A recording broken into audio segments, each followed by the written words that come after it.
The following is a special presentation of Tony Kurre Radio. Welcome back to Week 14. We all sat here last week on Week 13 and we thought maybe the cream would start to rise and we'd have an idea of exactly who's going to get in, and maybe there'd be a couple of scragglers out there. And I mean, it is absolutely wide open going into rivalry weekend. Of course, Alabama-Auburn, we'll talk about that game. A&M and Texas, whoever wins that game gets in. And I think everyone I know is on A&M, which scares me a little bit. South Carolina-Clemson, that's a play-in game. Can Notre Dame get tripped up against USC? You got Tennessee-Vandy, which all of a sudden is a hell of a ball game. You got Arizona State, who's now in against Arizona. That's turned into a big ball game. K-State, Iowa State, just a plethora of great ball games. Before we introduce everybody, Kai, give us the numbers from last week. We were on fire. Last week was crazy. Friday, 10-2. Saturday, 10-4. Sunday, 3-1-1. So 25-7-1 last weekend, 78%. Last week, 35-10-1, 77%. Just on fire, especially this late in the season. Picking and posting the right games. Year to date, 299, 162, and 14, 64.8%. I mean, that's fantastic. Where is my Lamborghini? That's it's funny because I looked in the driveway. You guys haven't delivered it yet. Most people I know do not post their own plays, and I'm thinking to myself, why the hell have I not played these ball games? Because we're all superstitious in a way. Case is the only one who's probably making bank on these things. So because he's right there in Las Vegas, so great stuff. He is Case Keefer. He's the chief editor for the Las Vegas Sun. Has been doing handicapping for years and years. His old man Kip Keefer down there in the lower left-hand corner, if you're looking at the Brady Bunch, he's my good friend, the starting lineup, 10:30, 11 o'clock every Saturday morning, ABC 3340, not to mention on Talk 99.5, on Jocks 94.5. He's all over the place. He is the man.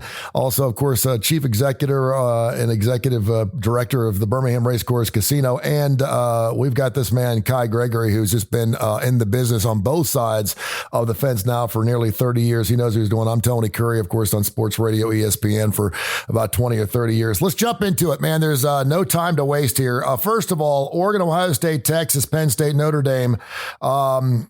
You're looking at those top five games or top five teams in the lineups, and of course, Indiana's still in the mix. I'm just a little surprised they're number 10. Any games or any teams that you saw there for the CFP that just came out yesterday that were a little surprising to you, or do you think they're just setting it up and you're going to let them play it out? Case, let's go to you.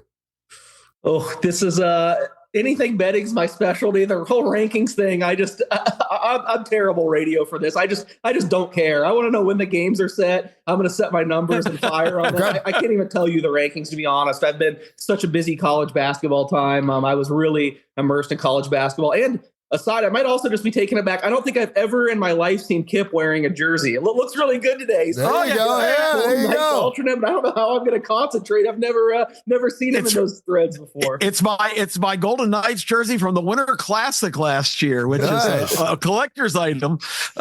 But thank you. I appreciate that. I just felt like doing something different today. Well, you are. It might be a lead into him playing Vandy also. Yeah, I could be. No, I'm not going that direction. That V is not for Vandy. Kip, you are a classic for sure. And I look at, Indiana number 10. It seems like they're still giving them a shot. It's funny because when a lot of teams got that second loss, the Weaver thought they were out or there's no way they could get a third. Now it appears that maybe a 3-loss team will actually get in the top 12. What do you think? It could happen. Indiana needs to be there. I was actually proud of the committee for the first time in this process that they had the guts to say, well, because a lot of people have been apologizing for Indiana. They played well. They were, it was a gallant effort. They got blown out, just like we said they were going to get blown out. They made special teams mistakes. Well, correct me if I'm wrong. Is that not part of football? I don't see an alibi. I think this is a really good team. I think they've had a great season, but I think they're about where they belong now. And of course, in the true tradition of the Big Ten, they have a rigorous matchup with Purdue, who Case declared on this show 2 weeks ago the worst Power 4 team in America. So that's not going to be a very good game. So Indiana's pretty much got their place stamped in the playoff, and I don't begrudge that. But the fact that they were still ranked where they were, and I know Case and I are contentious on this. Penn State, the sacred cow, is still at number 4, despite beating mighty Minnesota by 1 point. They didn't drop in fact, they went up. No, I guess they were 4 last week. But the point is, Penn State has not beaten a top 25 team. Texas has not beaten a top 25 team. So my beef is not just with the Big Ten. I think the committee did a better job this week of looking at who teams have played and where they've played. But come on, let's. I'm on Case's team right this week. Let's just line them up and play the games. Someone had PJ Fleck in Minnesota plus the 16 last week is one of his major plays. Thank you very much, Kai. Yeah, Tony Kurre had that. Kai. I liked Minnesota last week too. I guess we're just never going to agree on Penn State because I've been really impressed by Minnesota this year. I mean, they've covered I think 5 of the last 6 games. Their only loss was like by less than a touchdown. That was a tough game to go in there and pull it out. And I don't know. I mean, like I said, I don't care about the rankings, and I don't think Penn State's going to win the national championship, but I think they're a good team, and that was a solid win to me. I got to ask Kai too. His Tennessee squad sitting there number 8, and right now, if they started the playoffs, they'd be playing Georgia. I don't think anyone wants to see Tennessee, Georgia in the first round of the game because I think both people think that both these teams can go along in Athens. Yeah. Your thoughts on that, Kai, real quick? Are you happy the fact you're just in right now and really you control your own destiny? I think they got to go to Vandy, and that's what they should be worried about, not the rankings. I really couldn't care less about the rankings. I do think, I agree, Indiana should be there. I think Indiana has a get-right game this weekend. It's minus 29 right now when we're recording this show. On Wednesday afternoon, it'll probably go up, but I would hammer Indy probably all the way up to 35. I think Purdue sucks, and I think they're Indiana awful. has to make a statement to stay in. I think that's something like a 58-12 game. That scares me whenever I hear a bettor say they need to make a statement because, I mean, it's hard enough to win a college football game on any given Saturday. Now you're telling me I have to win by 35, and it normally doesn't happen. With that being said, we've got a great game in the SEC, A&M and Texas. The winner goes the SEC championship game. The thing that I think is interesting about this is everyone's playing A&M for the same reason. A&M must win this game to get in because if Texas loses, they're probably still in. They don't need to win this game. Case, what does Vegas say about this? And what are your thoughts? Because everyone I know is taking the 6.5. Yeah, well, I'm not. Probably no big surprise. There you go. I'm on Texas. I will say, though, it's weird this week. I always forget about them, and I actually forgot when I was betting. But I have so many win totals going down. I actually do have some Texas under 10.5. It had a plus price. So if they lose, not the end of the world. I ran into that the other night. I bet Toledo, and I was all mad because I hate Toledo, worst coach team in the nation. They lost. I was like, oh, I had Akron over 3, so I basically broke even on the game. That's hilarious. The MAC has been hard to watch this year. I got news for you. How many people listening to this show or on this planet Earth had Akron over 3 wins or a bet on Akron on anything? Raise your hand, please. Yeah. Well, anyway, that's just an aside. But I just the bettors seem to be on the Texas A&M side too. This number's come down. I saw a lot of 6s earlier in the week, maybe a 6.5, and that's now pretty much 5 across the board. And I get it to an extent. If you're betting on spots or Texas A&M has a great home field advantage, that's going to be the most raucous environment ever. I think I've praised Mike Elko throughout the year on this show. I do think I probably trust him more to make the better in-game decisions. But God, you just look at the talent, the players on the roster. I just feel like Texas has such a personnel advantage, and I think it would just be a major squandering for them to lose this game. I do think Texas A&M is going to get theirs. I think they will be in an SEC championship game eventually. Like I said, I think highly of Elko, but I still feel like this is kind of a transitional year, and they've gotten a little bit too much credit. Maybe I'm dead wrong and the spot prevails, but I just think Texas's personnel is so much better. I cannot believe a team that just lost the Auburn Tigers have a shot at making the SEC championship game. I see your horns up there, Kai. What are you saying, man? I feel the same. I think that, I think Elko's a good coach. I just think that Texas has been very methodical this year. And except for one game, Sarkisian has done a very good job of calling the plays that are working. He's not worried about getting fancy. He's not worried about winning by 30. He's not worried about necessarily making a statement. He's worried about winning. That's what they need to do. I think he calls it off. I know it's at home for A&M. It's a rivalry and all that. Don't care, Texas. And I think they win by at least 7. Kip, what you think? I got to go the other way. Of course, I know everybody's going to be shocked with that, but I was impressed with the fight in Texas A&M. I called for an Auburn win last week. I said they'd win straight up. They were my upset pick on the starting lineup or our television show. Auburn jumped to a 21-0 lead. Texas A&M fought back, really took control of the game. I just like the spirit on this team. I like Marcel Reed. I like the fact that they have kind of come back from losing Moss, their best running back. I just think all the emotions on their side. And, I will retract that statement if I see Texas come out and play a really spectacular game, because they've only played one team all year, and it was at home, and they lost by 16 points, and it wasn't that close. The unfortunate call in that game just made it closer, which was actually a good thing, because they would have been blaming that penalty for years if they had lost. But I don't know. Texas has beaten. They completed the royal flush, the great straight flush. They beat their wins in the SEC are against the 11th place, the 12th place, the 13th place, the 14th place, the 15th place, and the 16th team in the standings. They beat the 6 bottom feeders. They only played one of the top 10. It's unbelievable. They got to show me. I think this is they did what they were supposed to do. They did what Alabama did not do last week. They beat the teams they're supposed to beat on their schedule. I think Kip is speaking like a true Georgia fan, because Georgia's a 10.5-point favorite against Texas A&M right now in the SEC championship game, and they're a 2-point favorite against Texas. So if I was all Georgia, I'd be all Texas A&M is winning. Let's go, because Georgia would crush this team, in my opinion. And I'll tell you that's the one thing too. By looking at those 12 teams last night, it is as wide open as I've ever seen. I still think that Ohio State and Georgia are the 2 best teams in college football. They may not be ranked like it. Ohio State 3-1 to get right in. They should win the thing, but I have a feeling they're not going to get it done. And this may be one of those years where you may have a Boise State surprise somebody or something. I don't know. It's kind of crazy. I think big picture, I know people have just totally glossed over it now because they've killed everyone, but I really think these offensive line injuries are going to be crippling for Ohio State against these SEC teams. I think Ohio State, you could convince me they're the best team in the nation, no doubt, but they've lost 3 guys now. Their center, their left tackle, another tackle. I just feel like the trenches are going to be a problem in one of these games. You may be right. Let's go to the Iron Bowl. We got to get it in because we're a local show, and of course, this is played all over not only the country, but all over internationally as well. Auburn, Alabama. Alabama has won the last 4 games. They haven't lost in Tuscaloosa in 14 years, and I thought it was really interesting. The last 10 games in this series, over, under, which means it should go under the next 2. If you're just into that trend kind of thing, it's 52.5, but Alabama's given up 11.5. Kip,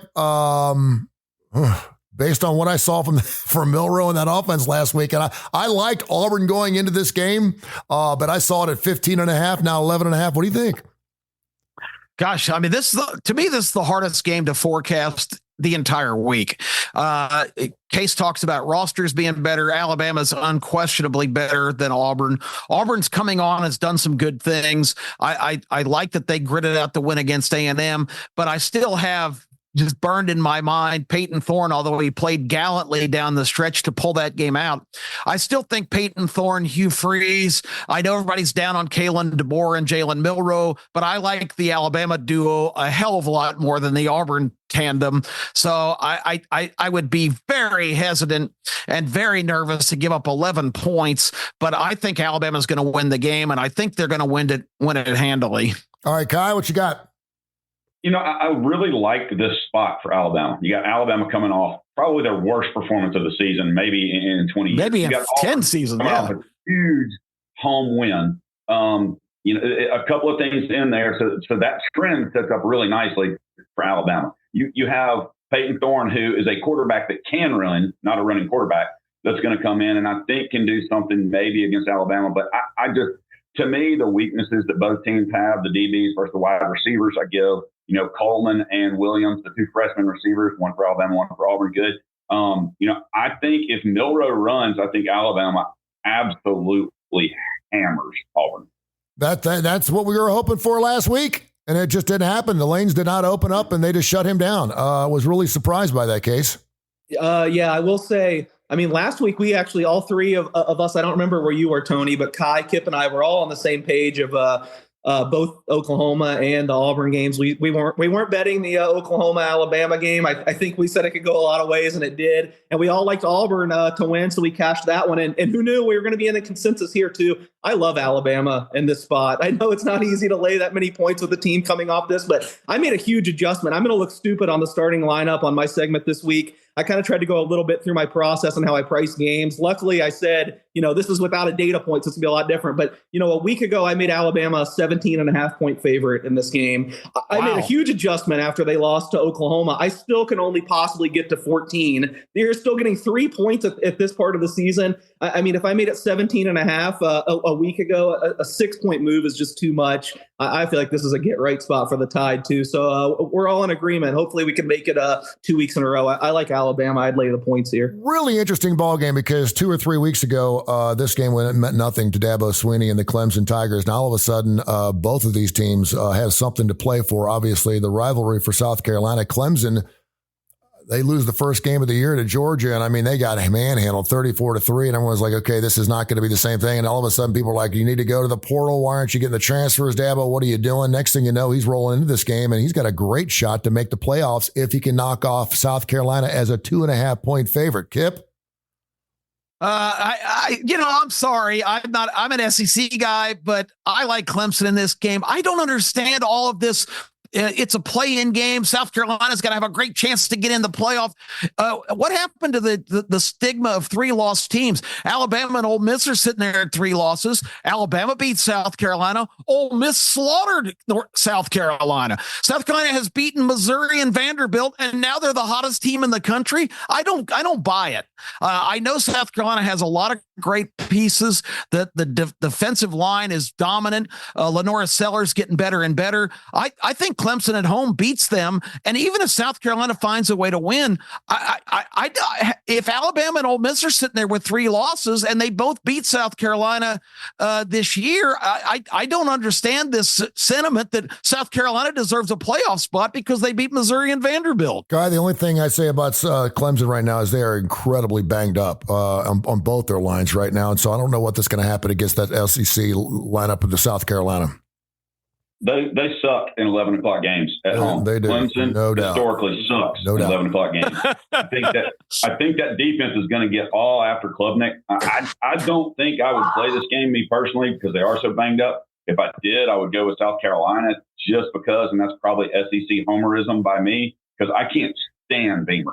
I just think, he's almost, to me, as irritating as Drinkowitz from Missouri. So, those 2 coaches get on my nerves more than any coach out there. I believe that if I had to play it, I'd go that way. But I don't like Clemson at home at 11.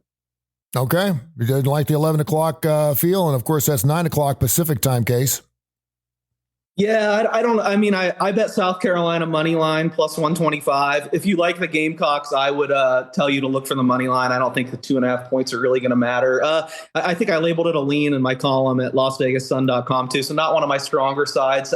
I don't know. I've just not liked this Clemson team all year. I always pick against them. I've just simply been more impressed by South Carolina. I agree with Kip's sentiments that I don't think that either team should probably be in the playoff regardless, but I don't know. This is a tough one, but I lean South Carolina. I know there's one other ball game I wanted to mention too, and of course has been going on forever and ever and ever. Notre Dame and USC. USC has not lost to Notre Dame since 2000 by double digits at home. I think they're catching 7.5 in this particular ball game, and everybody and their mother seems to be on USC in this game.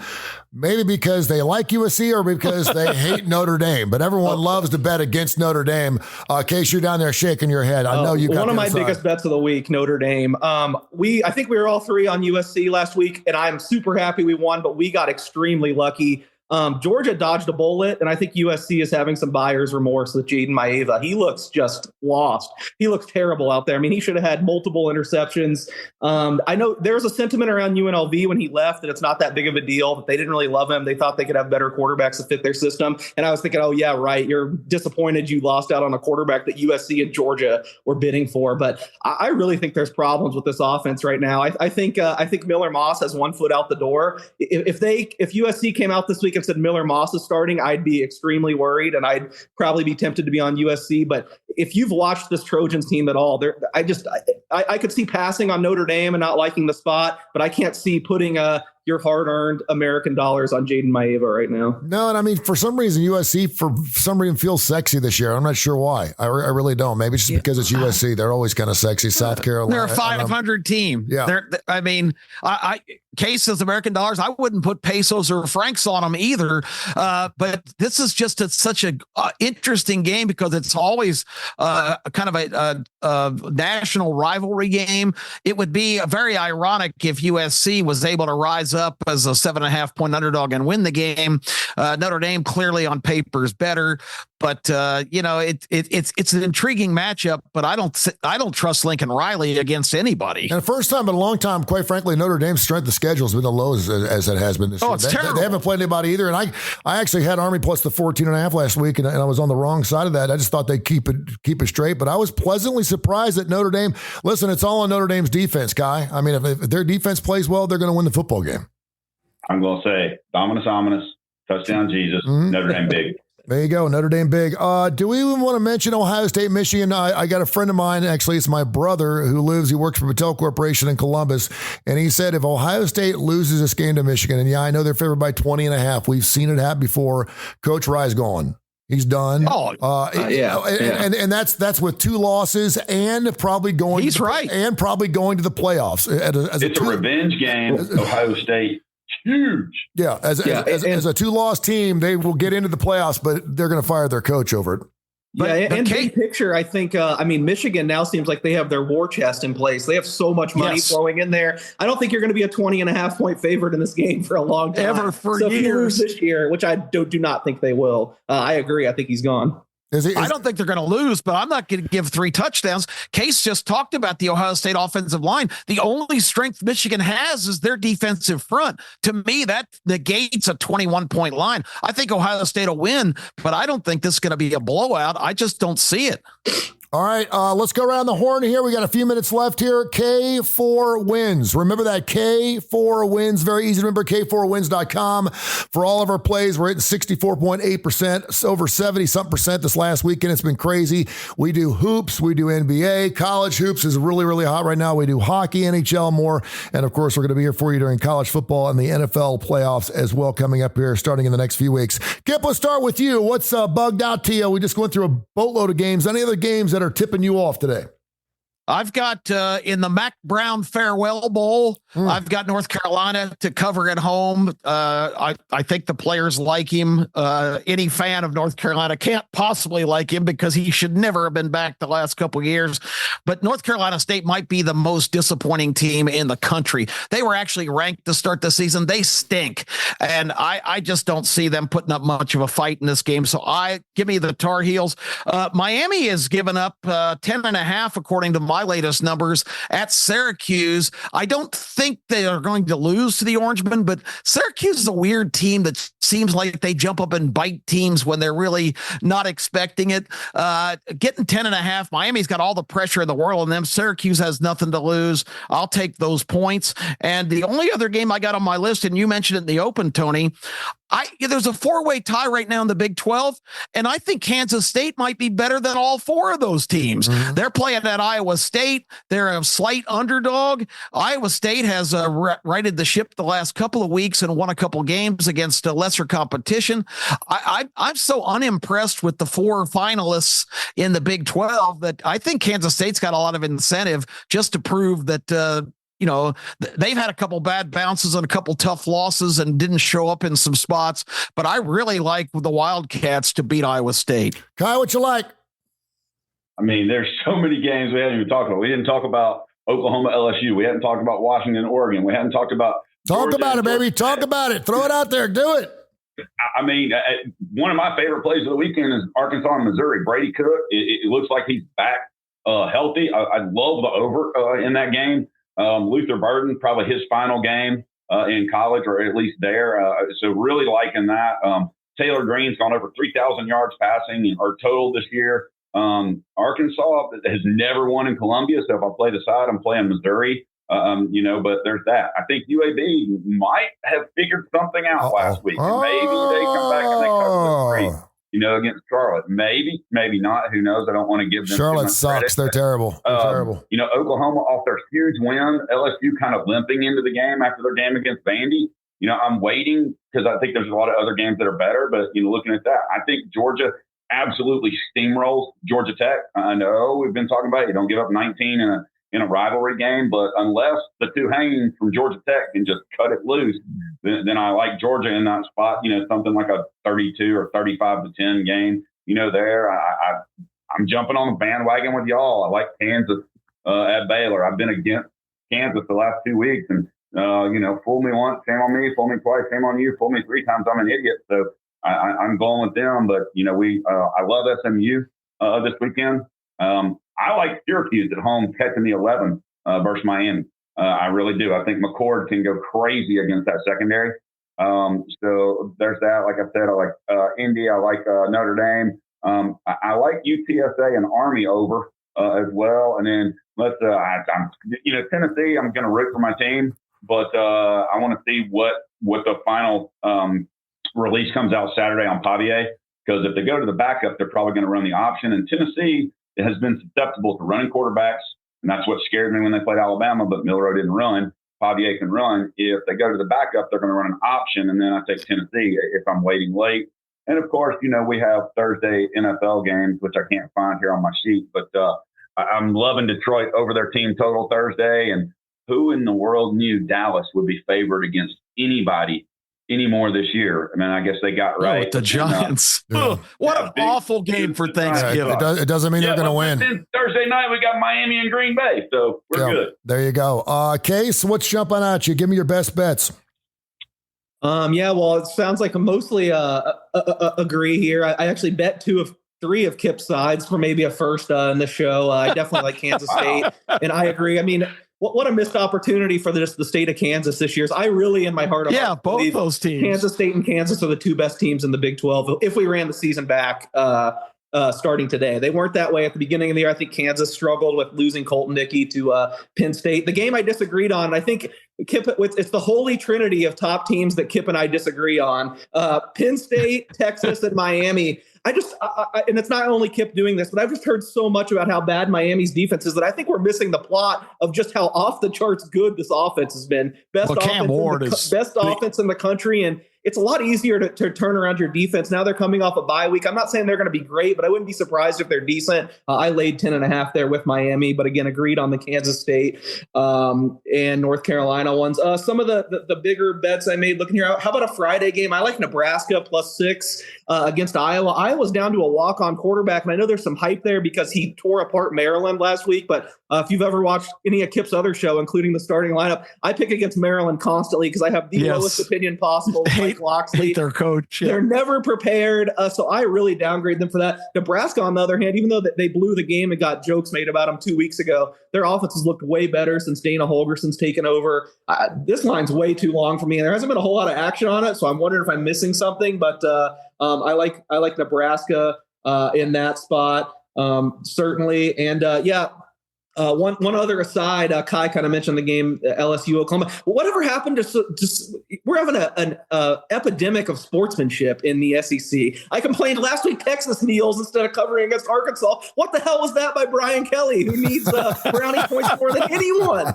He kneels out the clock instead of covering against Vanderbilt. Give me a break. It's back-to-back weeks I've lost on kneels. James Franklin would never do that. This is why you can lay big numbers with Penn State against crappy teams. Hail the Nittany Lions. The sportsmanship's gone too far. But anyway, I don't understand how last week everyone hated LSU. This team's quit. Money flowing in against them. They have one, kind of tepid performance against Vanderbilt where they didn't try to cover again. Not that it's a sore subject or anything. Now this week it seems like everyone's on them. There's money coming in on them. I kind of like Oklahoma here. I would take there's still 6.5 out there. I don't know. I think Oklahoma kind of gets a boost from last week. I love this defense. Just seems like the the perception on LSU's flipping wildly week to week. And I think it's probably somewhere in the middle, but I made this like 3.5, 4, so 6.5 enough for me to get involved on Oklahoma. All right. Trent Dilfer had a fusion on his neck, and people are like, what is he going to get fused next? Because every time he has a fusion, he seems to win football games, albeit only 3 games this year. If he wins this game against Charlotte, and Charlotte sucks, they're 4-7, he's going to be 4-8, which means he's got back-to-back 4-8 seasons. He's safe for next season. He loses this game, he may get let go. I don't think he will. By the way, I'm no longer doing the Inferno. I'm out. It's hard to talk about a 2-8 team week in and week out. I can't do it anymore, but I'm going to take the Blazers plus the 3 because I do think Charlotte's really bad. On the other side, South Florida, one of the squads all year long. The number's been inside 7. A lot of people will pick South Florida, the Bulls. They're on the road and they're only giving up 5.5 to Rice. I saw the team live. That team is horrible. Their quarterback's terrible. Anything under 7, I'm going to take South Florida on the road. I know the Bulls don't particularly play well on the road, but I'm going to take South Florida minus the 5.5. I'm going to go with Clemson just because I'm going with coaching. I think Dabo has had a resurrection. They keep playing that, hey, listen, if you're buying stock, buy us now. Well, I bought late last year, and right now it's going to pay off. It's a penny stock. It's going to go. If he knocks off South Carolina, he's going to be get in. And, of course, my son goes to Clemson, and all year long he's like, I can't believe we don't have a shot at playing in the playoffs. So, like, hold out, man. Just see what happens throughout the season. They're going to make the playoffs by knocking off South Carolina.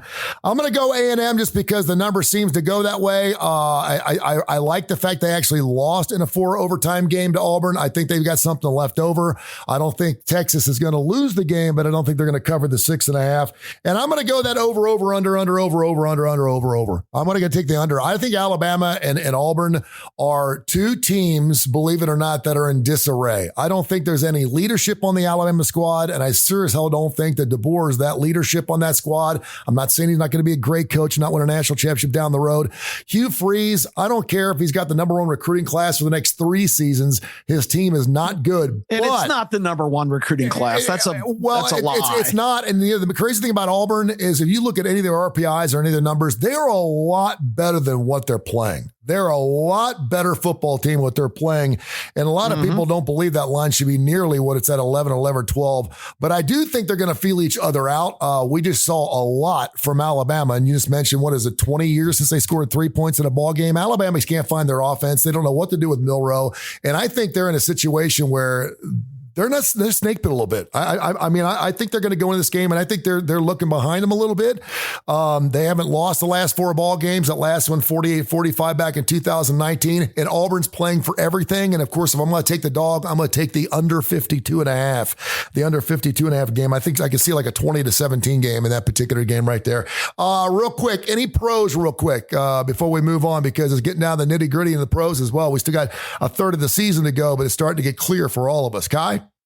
But you get 3 games on Thanksgiving. Like I said, I like Detroit over their team total in that game. The Green Bay Miami game, I think I want to see the weather before I make a final decision, obviously, but I think that game goes over. I have fallen in love with what Green Bay is doing offensively and defensively. I love the way they're running the ball. Jordan Love is actually coming out there and managing and winning. So he's doing a lot of things he's supposed to do. And then, I hate it. Case probably didn't like this, but, the Chiefs are just doing enough to win in games they play Friday night. But I think Vegas just sucks. So I got to go Kansas City minus the 12 in that game also. And then we'll see what happens Sunday. Case, what you got? I'll say I have no allegiance to the Raiders. I just cover them professionally. And I actually think I agree with Kai. I think this is a good spot. I know no one's going to want to back the Chiefs. They don't blow out anyone. I think they blow out the Raiders this week. The Raiders are so beaten up, and I know it hasn't been widely reported because no one cares about the Raiders, but the media, including myself, spoke with Aiden O'Connell yesterday, who's going to have 1 practice back before this. They lost Gardner Minshew to a collarbone injury. The plan was to start Minshew at least 1 more week and then see. Aiden O'Connell even yesterday said he's not 100%. He hasn't practiced yet. I think if there's ever a spot for the Chiefs to get a blowout, it would be here.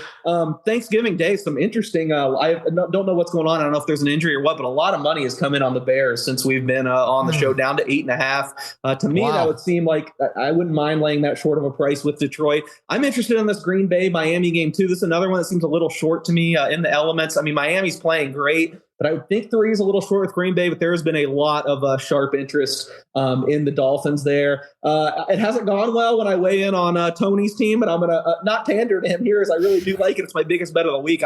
I'm laying 2.5 with the Bengals. I think the Mike Tomlin voodoo is over. They've entered the tough part of their schedule. This pass defense has not been very good, despite playing a weak slate of opposing offenses. Now they got Burrow, Chase, and Higgins off a bye week. I know they had a mini bye themselves, but I think this should be higher than 2.5. So I've got Cincinnati there. I feel like I've been really chalky so far. So let me see if there's any underdogs. I like, on Monday Night Football, especially if it gets back to 6, I like the Browns at the Broncos. I think it's about time to jump off the Broncos train. I've been riding it too. I think this is one thing as a bettor, you always got to know when to come off. It brings us back to the Iron Bowl. I know I think Tony said he was opposite, but I've picked Auburn like 6 straight weeks on this show, on Kip's show. I've been riding Auburn. Like I said, they are better than what they had shown early in the year, but I just feel like this is way too far of an adjustment. I think Alabama's a much better team than them. And one other thought on what Tony said, I can't believe the story I read about Dabo today. It seems like he's finally seeing the light. He said, now that it's not NIL anymore, it's going to be more revenue sharing. He likes it. He's all for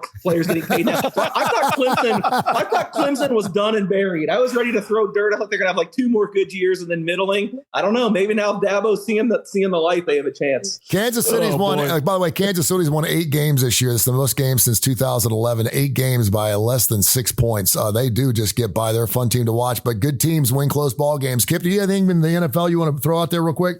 Two 5-star locks. Take them to the bank. Locks to win the game. The Washington Commanders, who are really the Washington Redskins, have found a way to lose in most incredible fashion the last 2 weeks. The draw them offside worked against Pittsburgh. Pittsburgh executed that, and the announcer said, "Well, that'll be a learning experience for the young man." For God's sake, he's in the National Football League. A learning experience. He's not in 4th grade. That was ridiculous. And last week, of course, they gallantly come down the field, tie the game. Well, they didn't tie it. They missed the extra point and then had the onside kick run back. They're playing the Titans. Will Levis, who I've been calling a phony since the day he stepped on the campus in Kentucky. Give me the Commanders. And the Falcons, who have been dreadful on their 2-game road trip, which everybody should have probably seen coming. They come home and play the Chargers, traveling all the way across the country on a short week. The Falcons will right the ship somehow and beat the LA Chargers on Sunday. Commanders, Falcons, take it to the bank. And I'll hop on the Cincinnati Bengals too. I hate playing my own team at the 2.5 number, but only because every game now is a must win. And I can't believe Joe Burrow should be the MVP of the National Football League, and they're not even going to sniff him because their record sucks so bad. But I do think the bye week was good. I think T. Higgins wasn't. I think about 75-80%. It's amazing to me they got Jamar Chase, who I think could be the MVP as well. He's probably the offensive player of the year. But whenever T. Higgins is out, man, he's going to get centered 14, 15 times. But when T. Higgins plays, man, that team's just a different team. It's just a different team. It's another set of hands. I know he's really good, but it's amazing what one more wide receiver can do to a football team. Great stuff. K4Wins.com. K4Wins.com. Check them out. Make some cash for the holidays. Thank you, gentlemen. Appreciate you. This has been a special presentation of Tony Curry Radio.